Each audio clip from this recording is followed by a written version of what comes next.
This video is brought to you by Ridge Wallets. Use the code Harbo for 15% off your wallet. And before this video begins, I'd like to give a special shout out to my Asbantium level patron, Fallon Cortez. May, the most festive time of the year. Well, actually I suppose it is in Australia, since it's their winter. Another wintry tale not tied directly to Christmas is The Lion, the Witch and the Wardrobe, a fantastical story set during World War II, where 4 evacuated children find a magical world within an unassuming wardrobe. This was such an iconic piece of literature that Stephen Moffat used it as inspiration for 2011's Doctor Who Christmas special, The Doctor, the Widow and the Wardrobe. This sees the recently widowed Madge Arwell take her children to the countryside during World War II, only to meet the Doctor and discover a fantastical alien world inside a present. This episode is often cited as one of the worst Christmas specials of Doctor Who, which is why I made a Defending the Despised about it back in 2019. But without those Defending the Despised tinted glasses, is the Doctor, the Widow and the Wardrobe able to stand out from other Christmas specials as an underrated present, or is it the equivalent of your well-meaning parents accidentally buying you a Soldier Boy console instead of a PS5? But before this video begins, I just want to take a minute to talk to you about the best wallets in the world. Ridge Wallets. Are you tired of lugging around the same massive wallet that weighs down your pockets and sticks out awkwardly? Well, those are the exact issues Ridge Wallets deal with. These durable wallets are made for the modern age, holding up to 12 cards and still having room for cash too. They're basically bigger on the inside. There are over 30 different styles and colours to pick from, like carbon fibre, which I have right here. It's pretty good. One of my favourite things about these wallets are how light and compact they are. I like wearing skinny jeans, which is a huge issue when you have a chunky wallet. But Ridge wallets are the perfect size as to not leave an outline and they don't feel too weighty. I also like the RFID blocking technology, which keeps your cards safe from digital pickpockets. Father's Day is coming up soon and Ridge wallets are the perfect gift. So go to ridge.com/Harbo and use the coupon code Harbo for 15% off, which is a brilliant deal and you won't be disappointed, since these fantastic wallets have over 40,000 5-star reviews. They come with a lifetime warranty and you can test drive it for 45 days, so if you're not satisfied with it you can get a full refund. So if you want a Father's Day gift or just want a wallet for yourself, Ridge wallets are the way to go. And remember, that's the link in the description below and the coupon code Harbo for 15% off. So a big thank you to Ridge for sponsoring this video, and now, on with the review. Stay inside, the rain is frightful. Pretty much the most important aspect of any Doctor Who Christmas special is the setting. It's Christmas, so there's a dilemma as to whether to heavily lean into it or use it as a basic background feature. Some episodes are just run-of-the-mill Doctor Who episodes that just happen to take place on Christmas. But then there are episodes like A Christmas Carol, which is a straight adaptation of a classic Christmas tale. The Doctor, the Widow and the Wardrobe attempts to strike a balance between these two styles. On one hand, it feels very Christmassy with the snowy Narnia-like world creating a very festive atmosphere, but on the other, it's not as intrinsically linked to the holiday as its predecessor. Indeed, the beginning of the episode could fool you into thinking it wasn't even a Christmas special at all. It kicks off with an explosive scene of the Doctor stopping an alien invasion, one of those moments that shows how much he gets up to off screen, which is usually one of my favourite aspects of the show. As a viewer, we just get glimpses into this wild lifestyle, which helps to make the show feel a lot bigger. It also reassures you that, even though he faked his death, the Doctor still does the same things he's always done, just with a bit of a lower profile. The main two settings of the Doctor, the Widow and the Wardrobe are a regular old big house and a fantastical magical snow planet covered in forests. These Androzani trees and the farms help create a feeling that this universe is truly big and realistic. When a species reaches the spacefaring stage, they naturally have a much bigger demand for natural resources. Asteroids can often cut it for minerals, but when it comes to things like food and wood, you eventually end up with entire planets as farms. Just ask my current Stellaris machine empire as it colonizes its 10th alloy production planet. It's no surprise then that spacefaring humans see a planet like this and immediately decide to use it as one massive tree farm. We're a species built on endless growth and that's unsustainable, so settings like these make perfect sense for fleshing out the realities of the Doctor Who universe, showing how all these empires can actually maintain themselves. It's just a shame that the representatives of this empire are completely wasted. The Androzani harvesting team are nothing but comic relief, along with spouting a bunch of exposition about acid rain. Bill Bailey literally grew up as a Doctor Who fan, and he doesn't even get anything substantial to work with here. It's a complete waste of him as a guest star. The Rangers are the closest things to villains, but even then that's only because of the environmental message. And oh yeah, that reminds me, all you go woke, go broke lot, are you going to complain about this episode turning right to the camera and telling you in clear words that cutting down trees is a bad idea? Or does it not matter as much here because there aren't as many black people, gay people or women on screen?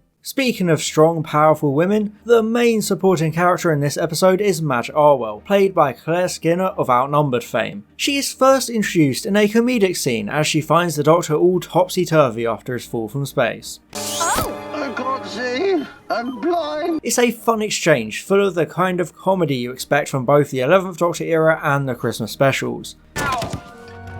Wrong one! Do you think we could try again?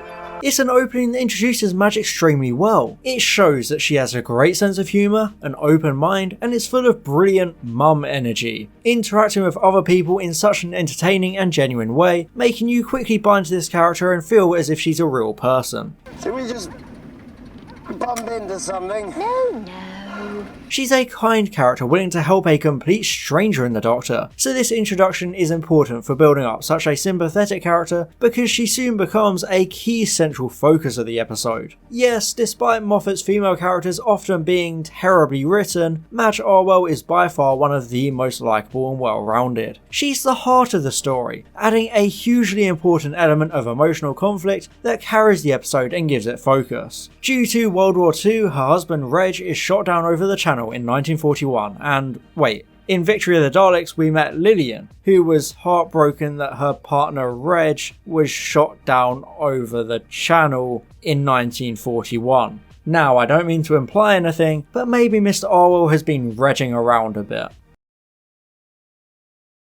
On the verge of Christmas, Madge gets the news no person ever wants to receive, but it's made even worse because of the couple's two children, Lily and Cyril, who are expecting to see their father for Christmas. Madge is thrown into this horrible dilemma because at some point she needs to tell them their dad is dead. But when should she? She barely even has the time to properly grieve and accept that her husband is dead, each night lonelier as she feels the emptiness of the bed and being surrounded by memories in her own house. When we met her, we saw how strong and full of life she was, but after Reg's death, she completely shatters and you can see that. In the span of one single letter, she's catapulted into a truly awful situation, and she's doing all she can to protect her children from that same grief and loneliness. Christmas is the happiest time of the year. It's a time of togetherness and joy. So for Madge to tell her kids about their father's death so close to Christmas would completely break them, and they'd probably never be able to enjoy Christmas ever again, because they would always associate it with the death of their dad. It reminds me a bit of Kate from Gremlins, who hates Christmas because their dad died while trying to come down the chimney dressed as Santa to surprise the family. Claire Skinner does a truly amazing job as this mother who can't bring herself to ruin her children's Christmas, and it's kind of reminiscent of the Doctor themselves at some point.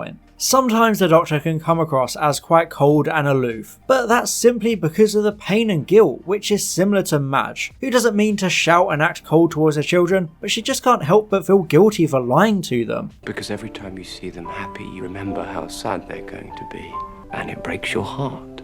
Throughout the story, we gain a deeper understanding of Madge's dilemma and the pain of her situation. She goes through a great character journey, and it's paid off perfectly with the climactic scene of her admitting the truth to her children. The moment is earned wonderfully, and it tugs at your heartstrings, always bringing a tear to my eye. She even has to watch Reg's plane go down, being forced to see her own husband's death right in front of her own eyes. However, as traumatic as it is, it allows her to accept it, and it lifts the heavy burden from her shoulders. By the end of the episode, she's a much braver and stronger woman than she was for the majority of it, since she has been through this long and emotional character journey. However, this is all thrown out of the window because Reg doesn't actually die. Due to the magic of whatever the hell is going on with the wooden creatures, Madge is able to pilot the plane through the time vortex and bring it to land safely right outside the house. Now I know it's Christmas and you don't want to make all the little kids cry, but it completely defeats the point of the story. It's a narrative all about coping with the loss of a husband and a father, with both Madge and the children needing to accept this life-changing event and learn to move on together. So the ending undoing that is so absolutely cheap, and it reeks of Moffat's inability to let characters actually die. Sure, it's heartwarming and emotional to see Reg reunited with his family, but his survival destroys the entire point of the story. The ending completely dismantles everything the episode was working towards. I know these kinds of things are all about the journey, but in this case the destination renders that journey pointless and a waste of time. It's frustrating and damages the rest of the narrative, especially since the ending continues the annoying trend of Series 6 having unsatisfying love saves the day endings, since Madge is able to pilot everyone home with her love. Both Closing Time and Wedding of River Song use this kind of love-based conclusion, so it's just unoriginal for it to rear its ugly, repetitive head yet again, but with a bit of tinsel wrapped around it.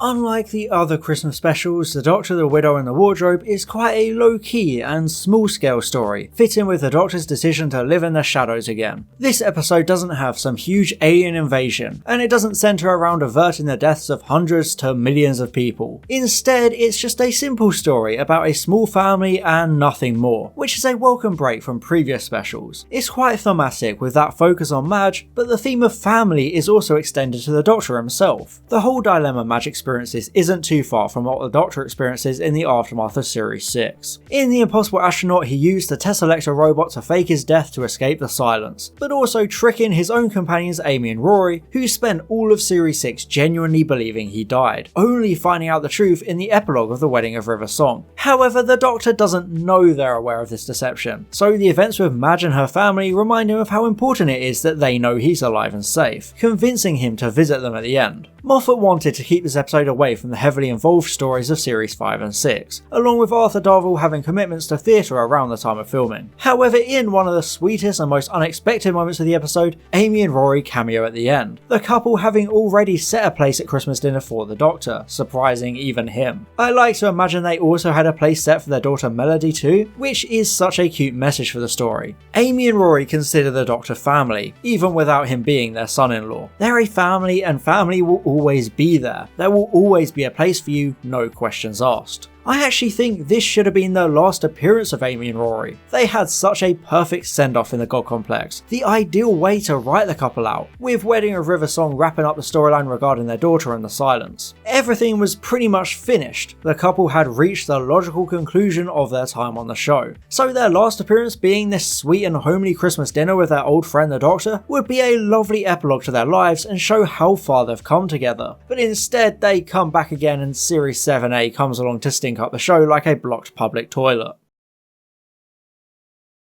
So we've talked about the Widow, let's talk about the Doctor. This episode has some important moments examining the very character of the titular Time Lord. The 11th Doctor is known for being childlike and whimsical, which comes through in the Willy Wonka style house he creates for the kids. It's obviously fun and light-hearted, but it gains an entire new meaning when it becomes clear he's doing this as a favour for Madge in return for helping him at the beginning. He's trying to give her children a nice Christmas before they learn about the death of their dad. He has returned to help Madge at her hardest time, and it's really sweet to see. This kindness is an aspect of the Doctor that tends to get overshadowed a lot, but I appreciate how it manifests in this episode, because it allows us to see how his deep wisdom and extensive life has never got in the way of his basic kindness and desire to help everyone he can. Matt Smith is just so comfortable in the role during this episode, one of his best comedic performances as the 11th Doctor. It's a fairyland.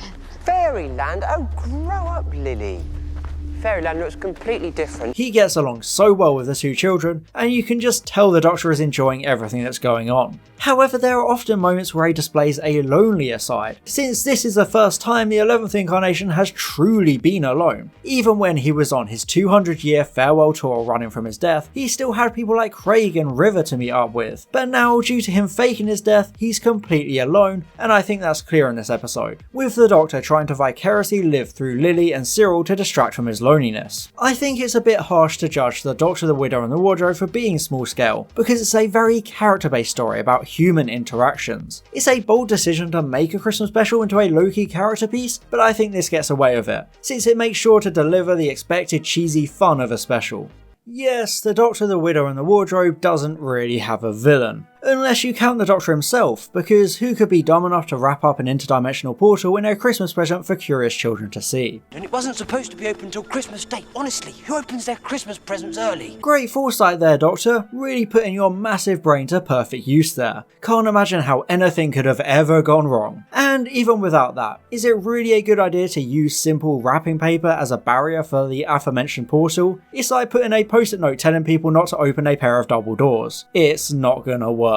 But in all seriousness, there isn't a conventional villain. There's no Sycorax or Rachnos to defeat. The threat is instead the fragile balance of a family unit. The Androzani Rangers are basically just side characters doing their jobs, so the other closest things to villains are the nameless tree creatures. The concept of this wooden king and queen actually came from Stephen Moffat's own childhood nightmares, specifically a figure glimpsed standing by his bedroom door as he awoke in the night. I will admit they're creepy to an extent, these giant stoic titans with unknown motivations, but they're not really focused on, they just kind of exist. We don't know anything about them apart from some exposition they spout, so their twist reveal as an ally is underwhelming. It's very Moffat to suggest that trees have a life force, the kind of fairy tale mysticism he absolutely loves to implement, and it's the same kind of thing we'd end up seeing in Series 8 with In the Forest of the Night. It's interesting on paper, but there's no real meat to it all. The story has to balance so much that things such as the tree people feel completely wasted, and it's a shame. So what do the trees want? Who knows? They seemingly appear from these bauble-like growths on other trees and quickly grow into these big lads. How are they grown? Why are they different from the other trees in the forest? Why are they a king and queen? Are they all like that, or do these ones just sit higher in the hierarchy of the tree people? Nothing is ever really explained, and the story races through it all with the same speed of a kid tearing through presents. We're told that they want to evacuate the forest life force before all the Androzani trees are melted. And yes, the Androzani trees are meant to be a reference to the 5th Doctor classic, The Caves of Androzani, with the Harvest Rangers from Androzani Major. But don't be mistaken, this Christmas special doesn't take place on Androzani or even in the same star system, which is a good thing, since it's a very busy system with binary stars and at least 7 planets, so we don't need another one. Instead we get Tree Farm 457 in Parts Unknown, and I have no idea how the Androzani trees are even meant to work. Apparently they're the most efficient fuel source in the universe, but they're also an intelligent species capable of shapeshifting, because apparently Ents just aren't good enough for Doctor Who. They have to be able to become a full tower complete with glass. No idea how this is all made of wood, but I guess we're not allowed to question it. I also don't understand the whole life force gimmick. So for an entire planet to be a tree farm and the farmers having all the equipment to harvest it, you'd imagine they have experience with these trees. Firstly, you'd have to wonder why they use acid rain, essentially rendering the soil barren for many years, which isn't very sustainable since they can't grow anymore. Then you wonder what happened to the Androzani trees on the other 456 farms. Do they just all die? Or do they also find some random woman to hitch a ride on? We could have had something like 42, where the humans are forced to confront the reality of their mining. But nope, it gets completely overlooked so that Madge can do her best Ellen Ripley impression. The trees also apparently knew the Doctor would be coming, so they hatched a plan based around him. How did they know? No idea, that was never explained. Then there's also the whole thing with the crown and worthiness. They need a host to shoot themselves into the space vortex, but they're like Goldilocks. Children? Too young and stupid because they're too dumb to get old. Losers. The Doctor? Too old and dusty, I guess. Some random middle-aged widow from World War II? Absolutely perfect, apparently. The whole mothership resolution seems super weird, because why wouldn't the Doctor, a 1,000-year-old Time Lord, be good enough to just drop some trees off home? I just don't buy it. Everything to do with the trees feels super convoluted and unnecessary. A Christmas Carol was a complete adaptation, not only taking the title of the Dickens story, but also the entire structure and the narrative. The Doctor, the Widow and the Wardrobe just takes the name and basic cross-world setup. That's it. The Narnia books are absolutely ripe with storytelling potential. There's so much going on there, and this Christmas special takes none of it. I'm not saying you need a lion god or a stone cold literal ice queen, but there's so much there to adapt, and this episode does nothing with it. It's a waste of a homage, and that will always be a mark against it. I mean, you could literally have the wardrobe being the TARDIS or something, I don't know, there could be so much more going on. It's like adapting Lord of the Rings, but ignoring Sauron, the Fellowship and Gollum. It's just some random dude who finds a ring that makes him invisible. So what's even the point?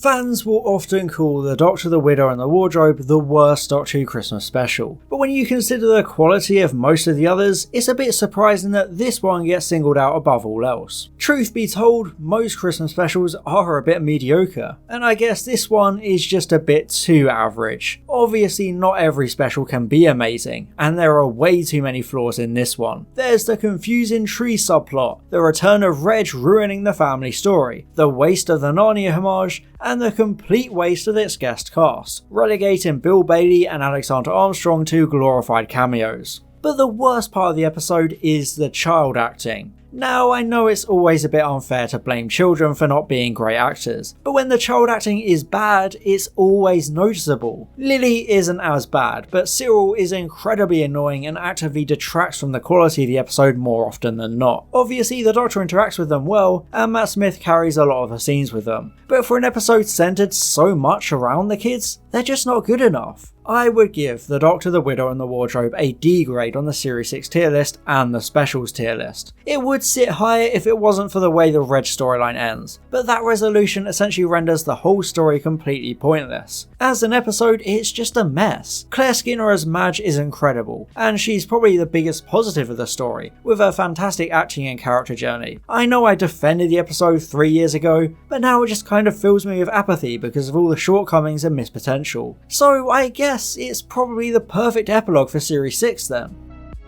And special thanks to my Asbantium level patron Fallon Cortez, my Platinum level patron Keelan Gillespie, and all my Gold level patrons Calvin, Daniel Shillito, Franz Horn aka Line Vortex, Herna Verzog, and Luke_SY. Thank you so much for your support.